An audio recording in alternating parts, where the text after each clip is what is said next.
body, mind and spirit. When we are asked, who are you? What generally we answer? The first answer comes, the name. A name invariably is associated with our body and with our mental makeup, what we think about ourselves. I am this person. I am my profession, and I am the son of so and so. And all, mostly it's what we think is the body thing comes.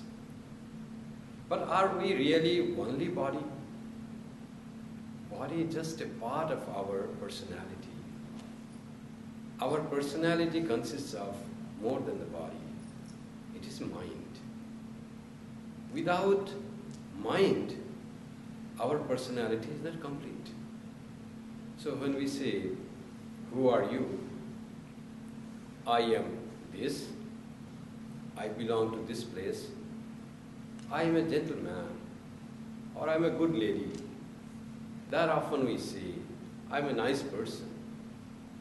Then the third answer, nice, gentle, good, it all relates to our mind, what our mind is made of. So our personality, generally we speak about body and mind, psychosomatic complex. Once in Vancouver, there was a little girl, a small girl. She was beautiful looking. And someone said, oh, you are so pretty. You will become an actress. You may become an actress when you grow up. So somebody was standing, another Vedanta devotee. When you say actress, it was emphasizing on her bodily features. But the person is not only the body, it's nothing more than a body. A person is mind. That person, Vedanta devotee, he corrected that gentleman. Sir, you should not say that way. If you say this way, it would be better. Instead of saying pretty, why don't you see him how nice he is? You say, oh, how nice a girl you are. More emphasis on her mind. Later on, that small girl was going in a ferry from Vancouver to Victoria. Another Western gentleman saw her. She was really very pretty and said, how pretty you are. You look like an actress, celebrity. Then that girl says, don't say me pretty, say me nice. So that sort of feeling comes. When we see people playing hockey or soccer, where our mind is, that way we start seeing. If our mind is totally on the body consciousness, we see, oh, how strong that man is, how handsome that person is, how muscular biceps and triceps. All this physical thing comes if our consciousness is only on the body level. If we are a little refined and we are thinking about the mental plane, our mind is, then we start thinking about the skill, or how nicely he hit the ball, how fantastic he plays, his skill is wonderful, he's one of the best players, more on the skill level. If we still get refined, if our mind is still refined, then we start seeing him. The play is so beautiful, it's so enjoyable. Once, a Swami was visiting one of our residential schools, and there, Swami was enjoying the soccer game played by children. And he was so happy. The headmaster was with the Swami, and headmaster said to the elderly Swami, Swami, did you ever play soccer in your life? Swami said, no, I didn't have a chance to play soccer. Then how were you so much enjoying? I could see the joy in your face by seeing these soccer playing kids. Swami said, I don't know much of the soccer, but what I was seeing is how these students are happy They have forgotten everything of world, no tension for their exams, nothing about the complaints about the food that hostel gives you, but they were just, their mind was withdrawn from the worldly desires and was placed and concentrated on that game of the soccer. I could feel the joy of these kids which is drawn from the world. So he could perceive the happiness of the mind concentrated or taken away from worldly wishes and desires. So this is very refined type of mind which can see the personality as the mind.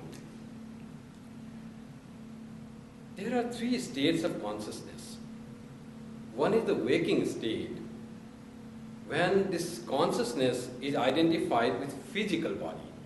In our waking state, we perceive our body and we perceive the material world. And we are conscious of this physical world. That is waking state. Most of the time of our day we pass in that is the waking state. There is another state called dream state, when we are asleep and dreaming. When in that dream state, the consciousness is identified by subtle body, and we live in the dream world made up of mind. It is a subtle world constituted by the mind. There is the third state of consciousness.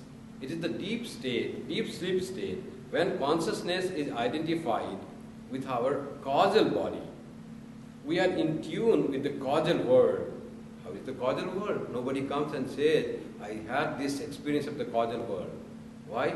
Because in that causal state of deep sleep, when mind is in the causal state, mind does not work. Mind ceases to work. It doesn't function at all. That's why we have the experience of happiness which cannot be described. What made us happy? But why were we happy in that state? Because in that state, mind was not working and we were in the third state of consciousness called causal state, which is represented by the deep sleep, which we experience in the deep sleep state. There is a fourth state of consciousness, which is called Turiya. It is the state of transcendental consciousness, or original consciousness, or pure consciousness. All the rest three stages that were described are reflected consciousness, but original consciousness or the pure consciousness, when we experience that, that is called the fourth state. It is known as Turiya, or it is also known as Samadhi. In that state, soul realizes that it is nothing but the infinite spirit. In all other states, there is identification with something or other which we are not. Either we identify ourselves with the body, or with the mind, or with our causal state, but not with our true self. When identified with physical body, we think we are short or tall, young or old, fair or dark. Like that thing comes about. Who are you? Then that is our idea about ourselves, because we are in that first stage of consciousness, waking state, and we identify ourselves with the body. When we identify ourselves with the mind, we experience pain or pleasure, happiness or misery. That is the state when we think we are mind. We identify ourselves with the mind. And when we identify ourselves with ego, then we think, I am the doer, I am the enjoyer, I am the Lord. Like that the ego asserts when we go deeper and we identify ourselves with the ego. So our personality, who we are, though we are a combination of body, mind and spirit, but we consider ourselves to be either body or more a mind, or seldom that we are a spirit, according to the level of our consciousness. The level of consciousness are not only three. Our scriptures say that there are different centers of consciousness. In fact, there are 7 centers of consciousness, they say. When the mind becomes pure as a result of moral disciplines and spiritual practices like prayer, worship, repetition of the divine name, and meditation, we discover within ourselves various centers of consciousness. They are like secret elevators with different landing stages. Landing stages are centers of consciousness. Mystics also call it secret stairs. In the Tantras, these centers are called chakras. There are 7 names of the 7 planes of consciousness. The lowest center of consciousness is called Mooladhara, that is in the body. There are 3 nerves, fine spiritual nerves, which run through our backbone, inside the backbone, and can be visualized only by the yogis. And the 3 nerves, spiritual nerves, are called Ida on the left side, Pingala on the right side, and in the center is Sushumna. In worldly level, it is Sushumna, through that the energy, the life energy passes and activates a different life activities. But when Sushumna is clean and energy flows through Sushumna or the central nerve, then we have spiritual consciousness. And the 7 centers of spiritual consciousness, the consciousness are first the Mooladhara. That center is at the base of the spine, corresponding to the center of evacuation. Above that, the second center is called Swadhisthana. It is at the level of organ of generation. Then the third higher stage is Manipura at the level of navel.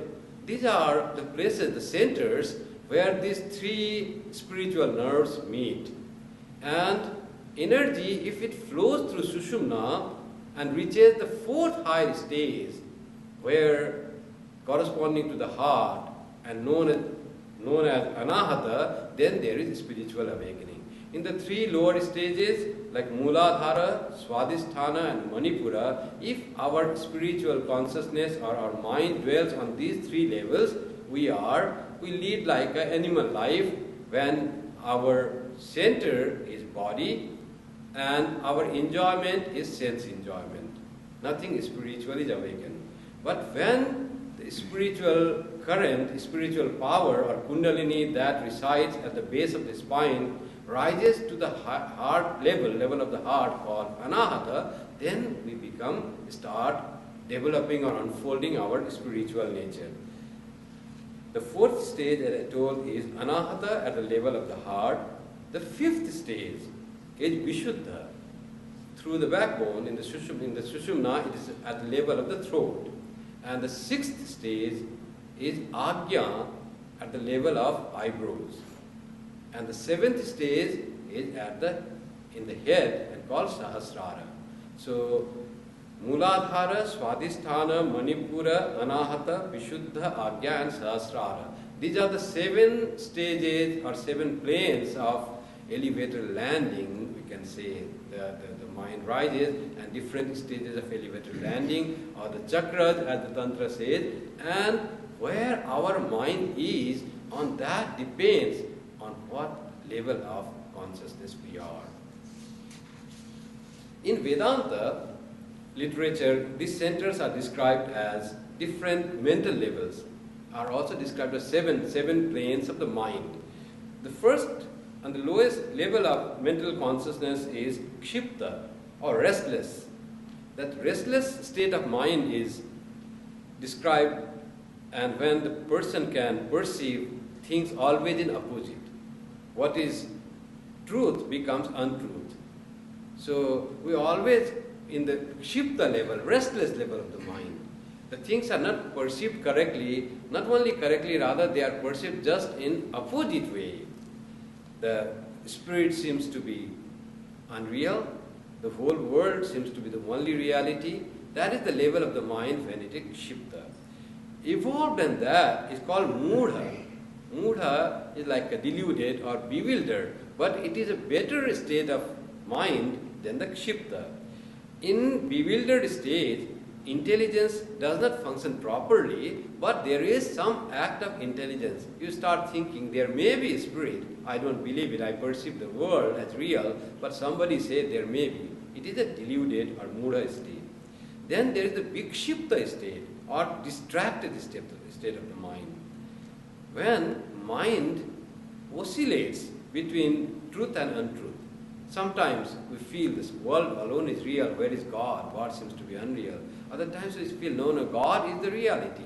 I am not able to perceive it, but God is real. The spirit is real. I am not only this body, I am not only this mind. This oscillation, sometimes asserting in our spiritual nature, sometimes thinking ourselves as bodily nature and more related to the world, only when we try to meditate a little inkling of the spiritual nature, that stage of mind when it is reached, it's called vikshipta state or stage of distracted mental condition.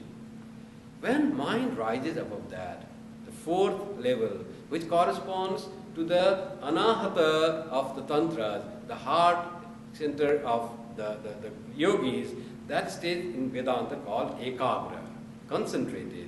When mind is withdrawn from the worldly objects and is able to be concentrated on the object of meditation, then ekagra. You try to meditate, when in vikshipta state, you meditate sometime on the object of meditation, but often it is dragged away and you again bring. That is the vikshipta state. In mudha state, you don't want to meditate at all, and in kshipta state, you don't consider meditation is a necessity at all.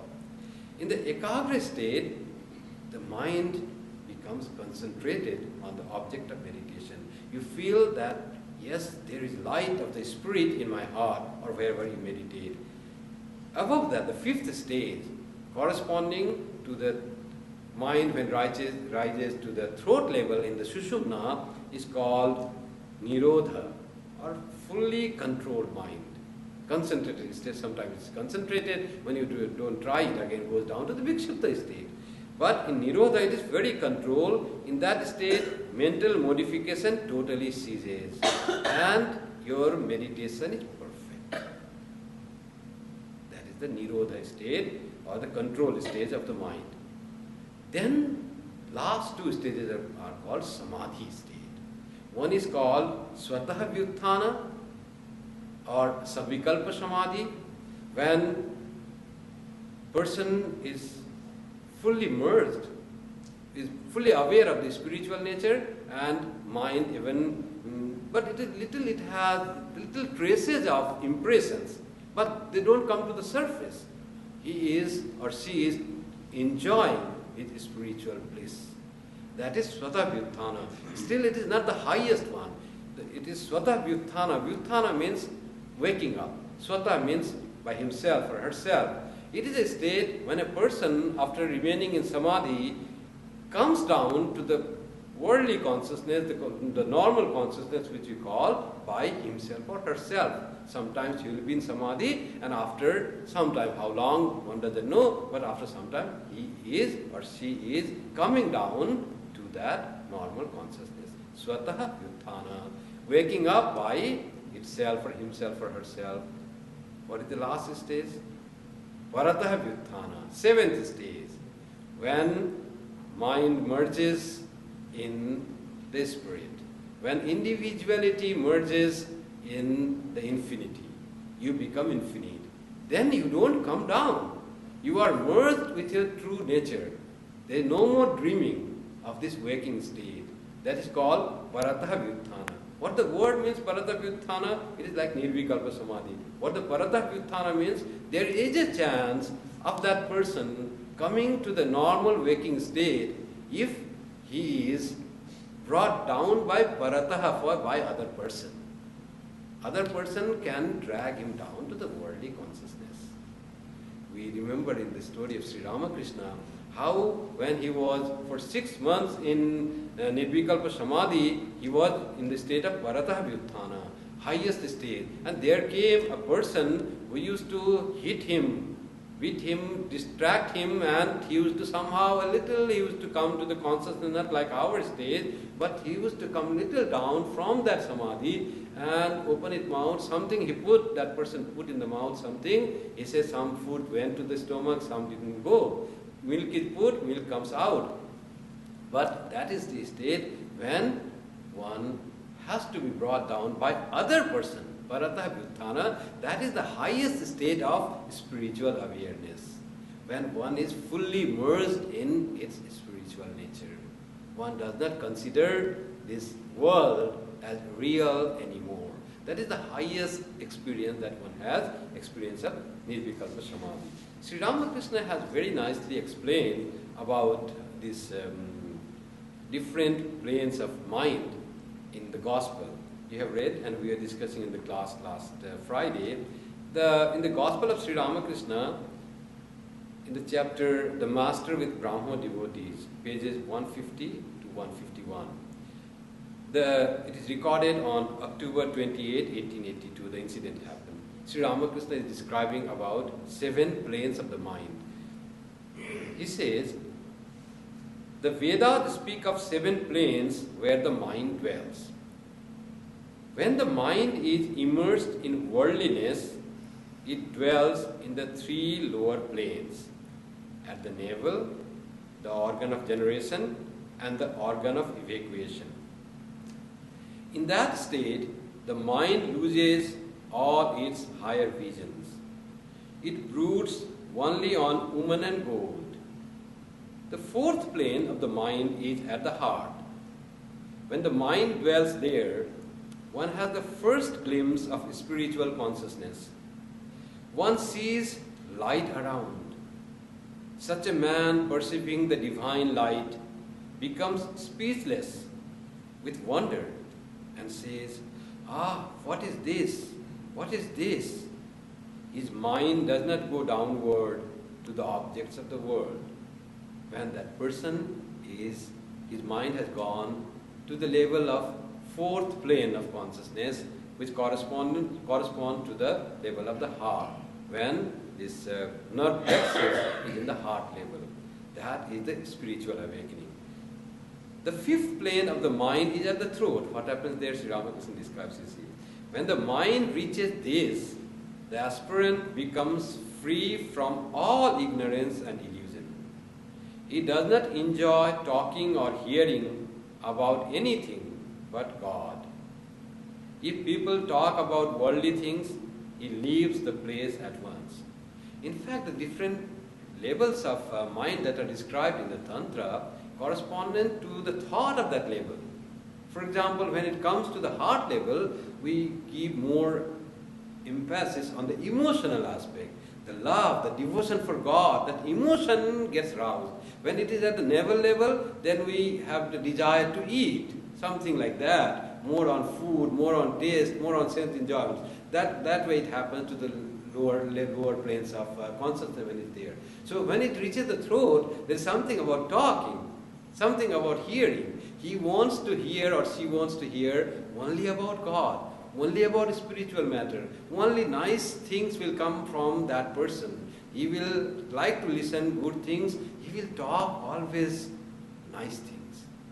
And that is the time when one's spiritual consciousness is at the level of throat, or according to the Vedanta system, is at the 5th level of consciousness. Now Sri Ramakrishna describes the 6th plane is at the forehead. When the mind reaches it, the aspirant sees the form of God day and night. You see, it's like near the eyes, eyebrows. So there's a thing of seeing. Here was the thing of something talking and hearing. And talking relates with the hearing. So you find many deaf and dumb, they go together. Those who can talk, cannot listen, that they go together sometimes. So that's where when Sri Ram, the mind is at the throat level of consciousness, people like to hear also. When there is seeing, when it is in the eyebrows, there is the thing of seeing. The aspirant sees the form of God day and night. This form of God may be the form what the devotee wants to see, or maybe light. Swami Vivekananda's story, when Swami Vivekananda went to Sri Ramakrishna, Narendranath, he asked Narendranath, do you by chance see a light in your eyebrows, at the center of your eyebrows when you go to sleep? Swami Vivekananda said, yes, I do. But what is special about that? I think everyone sees that. So he says that, how do you do? Sri Ramakrishna asked. He says, I see first when I go and close my eyes, lie down, close my eyes, I see a light in between my eyebrows, inside my body. And that ball of light, it just expands, and finally totally fills my whole body. And then it bursts and I fall asleep. But I think that is not the way that everybody sleeps. Yes, Sri Ramakrishna. So that is where Swami Vivekananda's consciousness was. His consciousness was always in the awareness of that spirituality or God awareness. Nothing coming down below heart level. When it rises that, it doesn't come down below heart level of the heart. No desire to enjoy the world. There is nothing enjoyment seen in the world.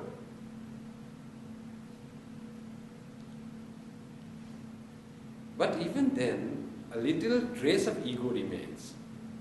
At that sight of that incomparable beauty of God's form, one becomes intoxicated and rushes forth to touch and embrace it, but one doesn't succeed. It is like the light inside a lantern. One feels as if one could touch the light, but one cannot on account of the pane of glass. So there is little of ego, little of ignorance, trace of impressions, as the Vedanta said, remains in that sixth level. There is no final merger. There is the joy of samadhi. There is the joy of spiritual awareness, extreme joy of bliss. But there is no final merger unless the mind goes to the seventh plane, Sri Ramakrishna. In the top of the head is the seventh plane. When the mind rises there, one goes into samadhi. Then the Brahmagyani directly perceives Brahman. But in that state, his body does not last many days. He remains unconscious of the outer world. If milk is poured into his mouth, it runs out. Dwelling on this plane of consciousness, he gives up his body in 21 days. That is the condition of the Brahmagyani. That's what Sri Ramakrishna says to Brahmo devotees whom he was talking about. So we are discussing about the different planes of consciousness according to Tantra and Vedanta, how they are similar. So this first three level of consciousness makes us the animal man when we are involved and busy with only eating, drinking and sense enjoyment. From the fourth plane onwards comes spiritual awakening. Our mind is also controlled by gunas, of which the whole universe is made. This universe is made of three gunas, sattva, rajas or tamas. Sattva, rajas or tamas, one or other of these gunas overpower our mind. When sattva and rajas overpower our mind is on the three lower planes.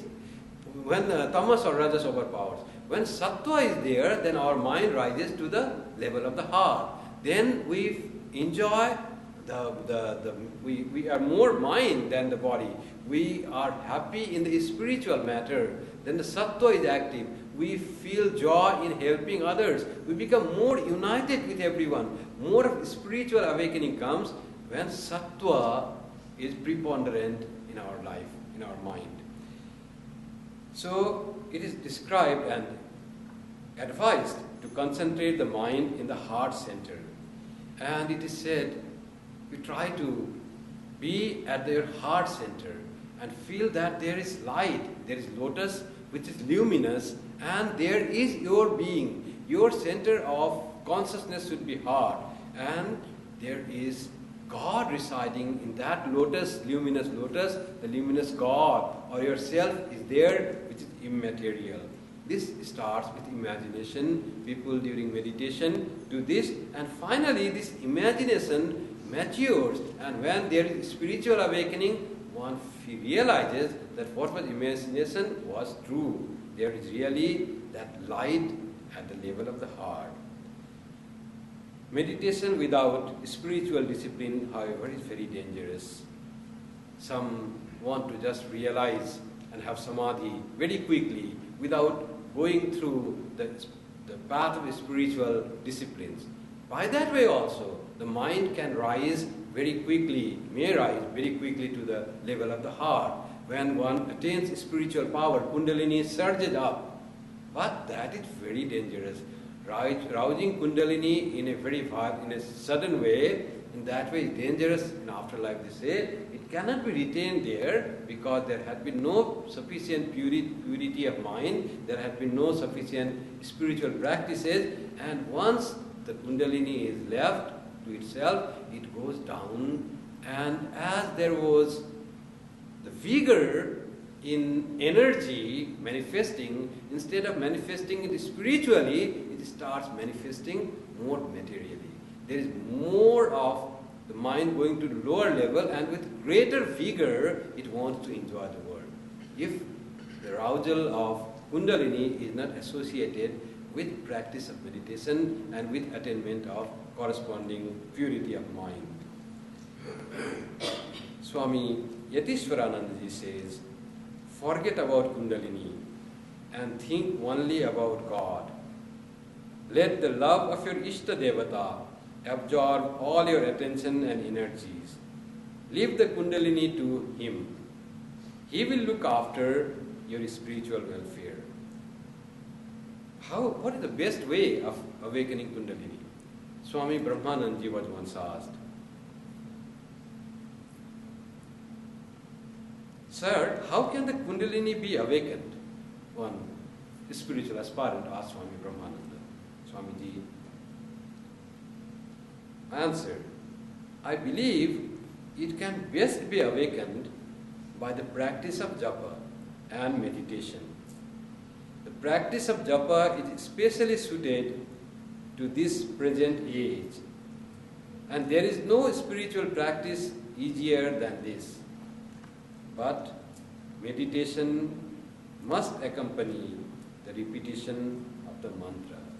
So with the mantra comes divine spiritual power, and repetition of mantra correspondingly doing the meditation on Ishta is the best way to rouse our spiritual awareness, which is because of the rise of Kundalini. At the end, I'll like to read from Swami Vivekananda, the real nature of man.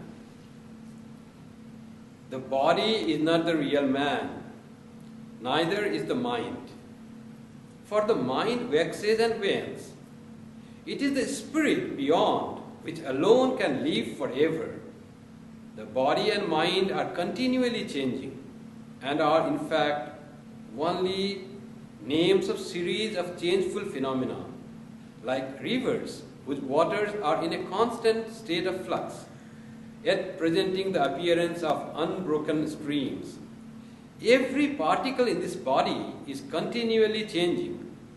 No one has the same body for many minutes together, and yet we think of it as the same body. So with the mind. One moment it is happy, another moment it is unhappy. One moment strong, another weak. An ever-changing whirlpool that cannot be the spirit, which is infinite. Change can only be in the limited.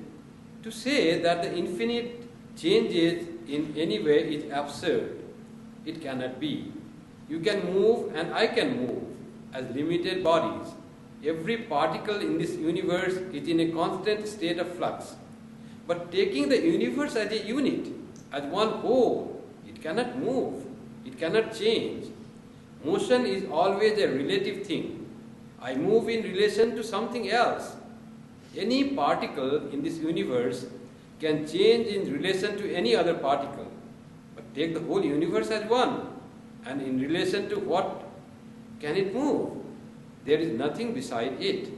So, this infinite unit is interchangeable, immovable, absolute, and this is the real man. Our reality, therefore, consists in the universal and not in the limited. These are old delusions, however comfortable they are, to think that we are little limited beings, constantly changing. People are frightened when they are told that they are universal being, everywhere present. Through everything you work, through every foot you move, through every lip you talk, through every heart you feel. People are frightened when they are told this. They will again and again ask you if they are not going to keep their individuality. What is individuality? I should like to see it. A baby has no moustache. When he grows to be a man, perhaps he has a moustache and beard. His individuality would be lost if it were in the body. If I lose one eye, or if I lose one of my hands, my individuality would be lost if it were in the body. Then a drunkard should not give up drinking because he would lose his individuality. A thief should not be a good man because he would thereby lose his individuality. No man ought to change his habits for fear of this. There is no individuality except in the infinite. That is the only condition which does not change. Everything else is in a constant state of flux. Neither can individuality be in memory. Suppose, on account of a blow on the head, I forget all about my past. Then I have lost all individuality. I am gone. I do not remember 2 or 3 years of my childhood, and if memory and existence are one, then whatever I forget is gone. That part of my life which I do not remember, I did not live. That is a very narrow idea of individuality. We are not individuals yet. We are struggling towards individuality, and that is the infinite. That is the real nature of man. He alone lives, whose life is in the whole universe. And the more we concentrate our lives on limited things, the faster we go towards death. Those moments alone we live when our lives are in the universe, in others. And living this little life is death, simply death. And that is why the fear of death comes. The fear of death can only be conquered when man realizes that as long as there is one life in this universe, he is living. When he can say, I am in everything, in everybody, I am in all lives, I am the universe, then alone comes the state of fearless. To talk of immortality in constantly changing things is absurd.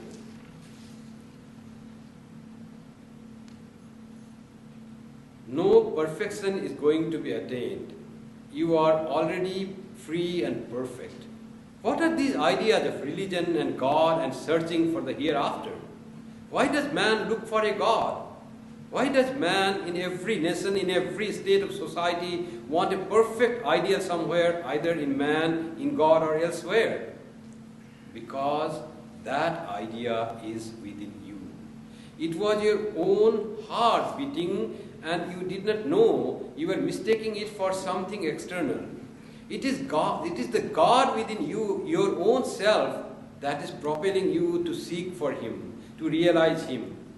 After long searches here and there, in temples and in churches, in earths and in heavens, at last you come back, completing the circle from where you started, to your own soul, and find that He, for whom you have been seeking all over the world, for whom you have been weeping and praying in churches and temples, on whom you are looking as the mystery of all mysteries, shrouded in the clouds, is nearest of the near, is your own self, the reality of your life, body and soul. That is your own nature. Assert it, manifest it, not to become pure. You are pure already. You are not to be perfect. You are that already. Nature is like that screen which is beyond. Every good thought that you think or act upon is simply tearing the veil, as it were. And the purity, the infinity, the God behind manifests itself more and more. This is the whole history of man. Finer and finer becomes the veil. more and more of the light behind shines forth, for it is its nature to shine. It cannot be known. In vain we try to know it. Were it knowable, it would not be what it is, for it is the eternal subject. With these words of Swamiji about the spirit, I conclude today's talk.